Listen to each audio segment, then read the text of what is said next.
dela. Sim, Né? claro. Outro dia eu estava dando essa palestra lá na... Foi uma coisa muito legal. Né? Você é brasileiro, né? Você não é chinês. Aham. Aí você está num auditório na Academia Chinesa de Ciências, dos institutos mais... O Instituto de Ciência Artificial que eu fui dar a palestra tinha 36 andares, tá? Caramba. Para brincar nisso, tá? 36 andares, tá? É lá que estão desenvolvendo. Skynet. Não, muito mais do que Skynet. Skynet é brincadeira. Porra, aí é foda, né? Se a Skynet acabou com a humanidade... Da Skynet, cara. Não, a Skynet teve aquele cara que no último minuto salvou, entendeu? É.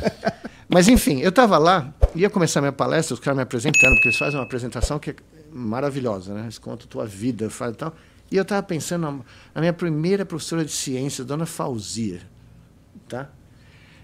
E pensando, putz, o que Dona Fauzia pensaria nesse instante se ela soubesse que tudo que ela me empurrou lá no terceiro ano primário, quarto, sei lá, né? Chegou aqui. Chegou aqui, né?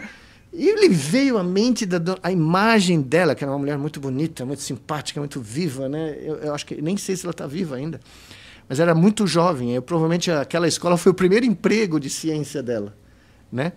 E tem uma história dela que naquele momento que eu ia subir no palco eu me lembrei que foi sensacional, porque um dia ela deu uma tarefa para nós, um dos exames práticos, ela não dava prova típica, tá? Era você trazer uma coleção de algo extraordinário da natureza. E eu não sei porquê, naquela época, naquele momento, eu estava com um monte de coisa que eu estava querendo fazer, brincar, jogar bola. E minha tia, irmã da minha mãe, tinha uma mega coleção de insetos com alfinete. Ah, sei, aquelas caixas. Aquelas coisas legais pra caramba. Gigantescas, você põe todos os insetos. Tinha de tudo, mariposa, besouro. Eu falei, pronto, a prova da Dona Fauzia está solucionada. Fui para a escola com caixona da minha tia. Falei, é 10 garantido, depois eu vou, né, assistir o Perdidos no Espaço, sei lá o que eu ia fazer. Dona Fauzia chega para mim, e eu era um dos melhores alunos da classe de ciência, ela me adorava, eu adorava ela, ela falou 0. Eita. Eu falei, peraí, como? A senhora falou que era para trazer uma coleção de algo da natureza, eu estou trazendo provavelmente a maior coleção de insetos, né, da cidade de São Paulo. Ela falou, mas não, foi você que fez. Aí, ó. Eu nunca tinha tirado uma nota... Depois ela corrigiu a nota porque eu fiz a coleção, mas eu nunca tinha tirado uma nota abaixo de não sei o quê, 8, né? Tá. Eu falei, putz... Bom, eu saí coletando tudo que era inseto da vizinhança de Moema que você podia encontrar. Refiz a caixa, talvez melhor do que a caixa da minha tia, e levei, ela me deu a nota lá, que eu não me lembro qual foi, mas a lição eu nunca esqueci, entendeu? Entendi, cara. O caminho mais curto não necessariamente é o caminho correto. Nem aquele que você vai aprender mais, entendeu? Se você tem um troço para fazer, como cientista, você tem que ir lá e fazer. Com a sua mão, entendeu? Você tem que ir lá e fazer o experimento. Saiu um artigo de uma das técnicas que eu inventei essa semana na Nature Medicine, de um grupo. Eu inventei esse barato em 2009. Saiu na capa do Science. O mundo inteiro sabe que eu inventei o barato e os caras disseram que, não, sabe, nós inventamos o barato. Olha 20 anos depois. Do que você está falando? Do método, aquele de estimular a medula espinal. Tá. Eles fizeram um caso de um paciente parkinsoniano que andou. Só que já tem 200 pacientes no mundo que andaram e eu inventei essa técnica em 2009. E os caras começam a trabalhar. Não, essa técnica foi mencionada lá pelo cara Mas eles Nicolelli. citaram você ou não? Não, citaram, mas citaram do jeito... Entendi. Mas ela ainda não é estabelecida, ela não é clara. Bom, já tem 200 caras andando pelo mundo com isso daí. Né? Você entende? É claro. É isso que a ciência virou. É. Ela virou uma grande cultura de startup, entendeu? Eu preciso diminuir quem fez a coisa originalmente para dizer que o meu é melhor. Enquanto a Dona Fauzia me ensinou que você tem que ir lá e fazer. E se a ideia não é sua, você tem que dizer de quem é a ideia. Claro. Entendeu? Eu não disse que eu tinha coletado os insetos da minha tia. Eu falei que eu tinha uma caixa pronta. Eu não menti. Mas ela falou, não, mas não é o teu trabalho. Não foi você que fez. Tá rolando um estelionato intelectual. Então. Não. Bom, eu tinha 10 anos, 11 anos. Não, tá rolando esse barato que... Primeiro que publicar um caso não significa nada.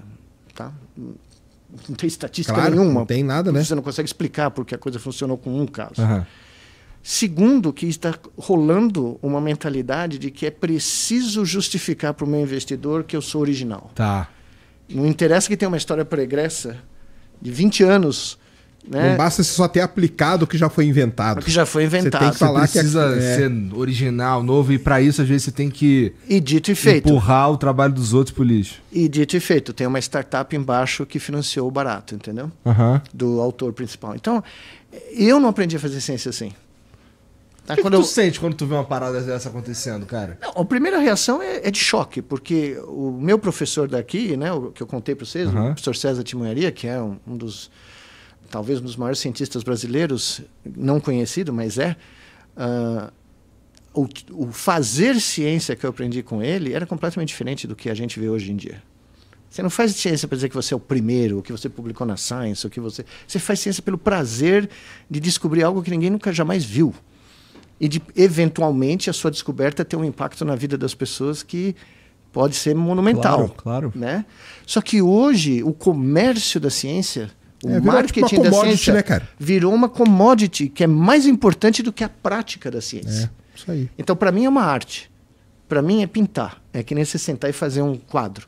Só que se eu pintar um quadro que o Van Gogh já pintou, eu vou falar, olha, eu estou fazendo uma leitura Aham. do que o Van Gogh fez. Porque ele era genial e não tem nada demais você querer tentar, né, aprender a fazer o que ele fazia.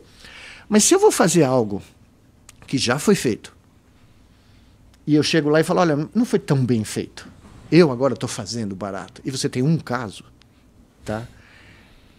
É óbvio que você está tentando justificar, perdão, para os seus investidores que, olha, eu sou novinho aqui, tá? Eu mereço a grana que você quer pôr aqui, tá? E não foi essa mentalidade que eu cresci aprendendo a fazer ciência, tá? Nunca ninguém que eu conheci que eu considero cientistas de verdade se preocupou em ganhar dinheiro, em vender algo, em fazer marketing. Mas Os essa cara- aí é a cultura que você acha que tá ela entrando nos Estados ela Unidos, entrou, é isso? não, ela entrou no mundo acadêmico. Mundo acadêmico. Ela penetrou na bolha. A gente ia para o mundo acadêmico, quando a gente era criança, a piada era a seguinte, criança eu digo 20 e poucos anos, o que o Dr. César falava, o mundo acadêmico é onde a gente se esconde do mundo real. É uma bolha onde você pode chegar lá e fazer algo que 99% da humanidade jamais faria, que é estudar pro resto da vida. Né? Como eu falo sempre, você paga para ser criança. E se esconder das demandas e das leis né, do mercado, vamos dizer assim, do mundo aqui fora. Porque você se contenta em ter uma vida modesta, você não precisa de nada demais, você só precisa ter um lugar onde você pode se esconder para estudar e descobrir coisas. Os grandes cientistas que você conhece, os Einsteins, Galileus, Newtons, Charles Darwin, eu contei, né? Acho que a gente conversou disso. Imagine você chegar para um chefe de departamento hoje, numa universidade brasileira, seu nome é Charles Darwin, tá? Você é o chefe de departamento, eu sou o Charles Darwin. Tá. Chefe, eu tenho uma grande ideia. Ah. Aí você fala, uau, já é legal. Mas eu preciso de um sabático de 20 anos para escrever meu livro.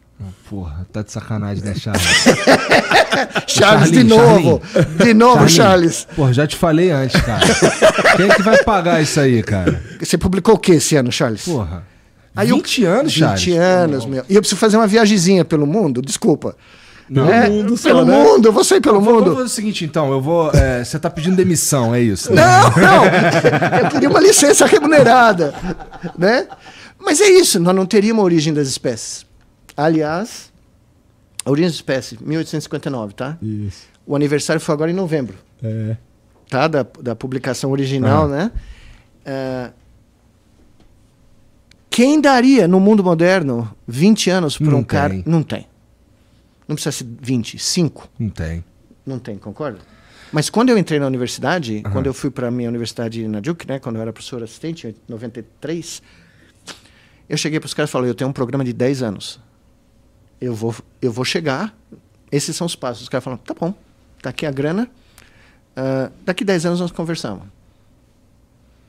Depois de 10 anos, eles ganharam 60 milhões de dólares em projetos que eu trouxe para eles, tá?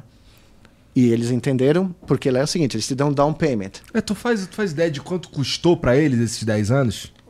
Claro que eu faço, 1 milhão Nossa.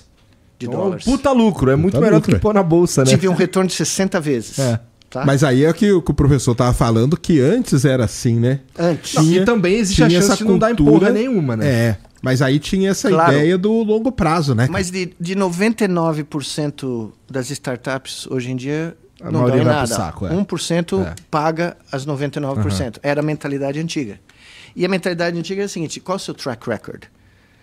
Pô, eu fiz isso, descobri isso, fiz aquilo, tal. Os caras, ok. O cara, né? Não é o Zé Mané. Vamos apostar. Não vamos apostar em qualquer um. Não era trivial, né? Agora, o problema é que hoje, primeiro você burocratizou a academia usando métricas da economia. Então, isso aí. Eu chamo de o economês acadêmico. Tá. Então é assim, quantos papers você publicou nesse ano? Né? Entendi. Cara, no departamento você tem um quadro. Pô, porque vocês estão me falando assim, com todo respeito, mas parece que tá ficando muito chato ser Muito cientista. chato. Tá, por isso que eu decidi que eu ia criar o meu instituto. Hoje você tem, quando você vai em empresa, você tem meta, né? Então o cara trabalha em venda, ele tem meta de venda. Isso. O outro tal. Hoje na universidade, o mesmo quadro que tem dentro da empresa tem lá, cara. Só que é que a meta de publicação. Só que chega pro Picasso, ou Dali, ou para quem que você gostar, e pergunta para ele, quantos quadros você pintou essa semana? Aí o cara vai falar, nenhum. É. Eu fiquei olhando pro mar. Né? Aí o cara fala, pô, mas como? Fez Como nada? você ficou olhando Tá pro mar? desmotivado? Fez nada, tá deprimido, cadê o seu relatório de produtividade? Aí o cara vai lá e pinta a Capela Sistina. Michelangelo, tá? Quanto vale a Capela Sistina? Não tem valor. Tá? Quanto vale um quadro do Van Gogh hoje em dia? O cara não vendeu nenhum. Para pensar numa brincadeira dessas. Mas aí o senhor, eu concordo, porque eu acho isso o que acontece? O cara, ele fala, o que hoje acontece, pro pessoal entender? O cara faz um artigo e aí ele publica aquele artigo numa revista. E daquele artigo ele tira outros 10 artigos Isso. que ele publica em revistas menores. Porque o que conta não é muito a qualidade, cara. Eles querem o número. O que conta é o índice gravimétrico de publicação. Gravimétrico. É o peso. É Tá. isso aí. Você sabe que na Suíça Quanto as eleições... de papel que você... Não, eu gosto de trazer esses fatos. Porra, mas aí é foda, porque É foda. aí... Vamos lá. Se a gente coloca... Eu entendo que, bom, dinheiro é uma parada que faz movimentar Claro. o mundo, de certa forma, não sei o que e tal. Mas se você não dá pro cara que... Vamos lá, o cara ele precisa de um tempo pra chegar na conclusão Isso. que é o que vai mudar, sei Claro. lá, a história da arte. Pega O cara precisa olhar pra porra do mar. O Einstein né? publicou Meu. 5 artigos, cara. No ano nobre dele, ele publicou 5. 5. Aí ele publicou outros artigos. Se você se publica 5 hoje, você é mandado embora. Não, mas veja, em 1905, se eu não me engano, em 1905, ele que é o ano publicou, Miragem. o ano Noblis, né, que a gente Isso. chama do Einstein, né? Esse cara trabalhava no escritório de patente, tá? Porque a universidade que ele estudou não considerou que ele era bom para dar aula. Albert Einstein não conseguiu um emprego na universidade na Suíça isso no aí. começo, porque o cara foi ver ele dar uma aula, imagine o Einstein dando uma aula, né? Devia ser uma loucura, só que ele não era para ser contratado Para dar aula. para dar aula. Ele era para ser contratado porque ele era, né, o cara que mudou a história do planeta, do universo, se for o caso.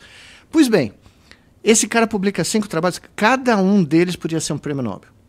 Isso é verdade. Cada um deles, tá? Ele só não ganhou mais de um porque tinham toda sorte de politicagem lá, ele merecia ter ganho pelo menos 2. Pelo menos, tá?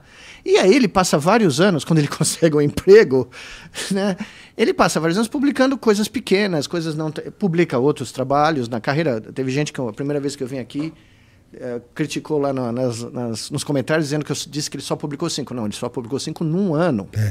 Mas aí. pela métrica moderna, Ele seria mandado embora. ele seria mandado embora. Ele não seria o pesquisador 1A do CNPq. Não seria, cara. Tá? 5 artigos em um ano, cara, É. você não é nada, você é um lixo. Não é nada. Bom, eu nos melhores anos da minha carreira, topo, eram 7 artigos, 6, mas eram artigos que têm citações por anos. E aí é uma diferença. Agora eu não sei como que tá nos Estados Unidos hoje. Não, mas é a mesma coisa. Tá a mesma Tá coisa? virando a mesma Porque coisa. durante uma época, a medida importante era a citação. Isso. Porque a citação é o quanto que seu artigo é importante. Quanto você é relevante, Claro. né? Quando aquilo que você E publicou é mesmo a relevante. citação tem bias. Tá? Acaba Porque tendo. certos índices de citação só levavam em consideração citações em revistas. Não em livros, não em artigos. Sim, né? sim. E tem um mundo hoje em dia, né? A internet é um mundo hoje. E não era considerado. Tá? Não era considerado. Então, o problema é o seguinte. Como a gente conversou na última vez, você não tem como computar o valor da produção intelectual ou artística. Não existe algoritmo de computação. Você não consegue pôr uma fórmula para dizer, olha, esse trabalho para a humanidade tem um valor X. Não existe isso. Tá? Isso não é... Só que o que fizeram? Como a economia manda no mundo, os economistas... Né, porque você sabe da piada, né? Você põe 3 economistas numa sala, você tem 4 opiniões, né? Sobre o futuro da economia, né? Isso aí. Né? Bom, os economistas inventaram um monte de métricas para calcular PIB, para calcular produção econômica e tal, e transportaram isso para toda a atividade humana. Só que ciência não funciona assim. A senhora que ganhou o prêmio Nobel agora, de medicina, tá? A mulher só inventou a tecnologia básica que gerou uma vacina, que é o mRNA, né? A vacina que salvou dezenas de milhões de vidas pelo planeta, tá? Esta mulher foi basicamente empurrada para fora da universidade dela, na cidade onde eu trabalhei, na Filadélfia. Ela foi demitida, ela foi forçada a se aposentar, empurraram ela para uma posição menor do que ela tinha, que é raríssimo na academia, né? Se você chega professor titular, ninguém manda você para baixo, né? A mulher acabou de ganhar o prêmio Nobel. A primeira coisa que ela falou, olha, eu quero dedicar isso daqui a todos aqueles que me ferraram, que me jogaram quase na lata do lixo, mas eu não desisti. E não é a primeira. Eu tenho um colega da Universidade da Carolina do Norte, que é do lado da Duke, né? 20 anos atrás ele ganhou o prêmio Nobel, estavam a ponto de jogar ele na rua. Tá? Mas isso aí, a academia é assim, cara.